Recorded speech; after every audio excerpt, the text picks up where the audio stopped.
Simon Jordan, not a name you're going to hear me mentioning much on here, but he's had something to say, and I think it's quite interesting. Simon Jordan has said about the Manchester City situation, there's so much at play here. Part of owning a football club is because you're utilising it for some form of influence. There are political things at play here. That is why I think there may well be a deal struck that means everybody drops hands and some consequence is wreaked upon Manchester City and some solution is enabled for the Premier League.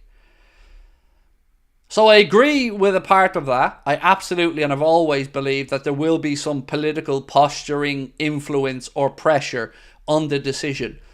But what I don't agree with is that there should be any kind of compromise. It's probably the fairest way. They deserve to have a hearing, and that hearing deserves to be fair, and all sides, of course, have the right to put their side across. But if they're found guilty, then they deserve to have the full weight of any rules or options that the Premier League can throw at them because of what they've done.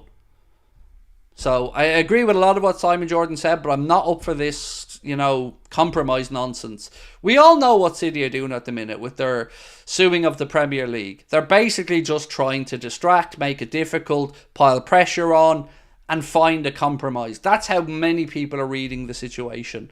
I hope they get the book thrown at them. And on the interesting thing about the Court of Arbitration for Sport and that hearing that City won 2-1, going back for the UEFA case, amazingly, they pretty much were able to name 2 of the 3 people on that panel, which is, or at least make an influential decision on them.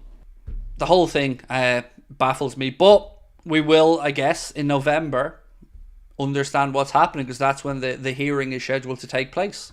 In November, if City are found guilty of the charges, can the Premier League kick them out? Yes. Premier League have every option open to them. Points deduction, transfer ban, fine, expulsion from the Premier League.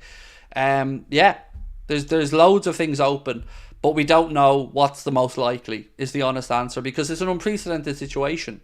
It's been reported that if Man City win their case, they want a more relaxed FFP. No, that's not true.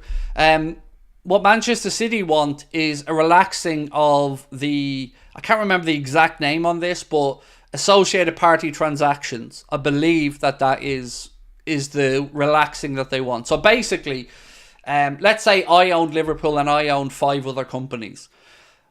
The associated party transactions means that I can't just get one of my other companies to sponsor Liverpool for an absorbent amount of money that has nothing based in reality. There has to be fair market value. So other deals are compared and then they come up with a figure. Like, let's say Liverpool, I agreed a 60 million deal with Liverpool. They could look at that and go, okay, similar deals have gone for similar money for similar sized clubs. We view that as a fair sponsorship. Do you get me? But they can't just open up this wormhole of 150 million quid a year sponsorship when that isn't the market value.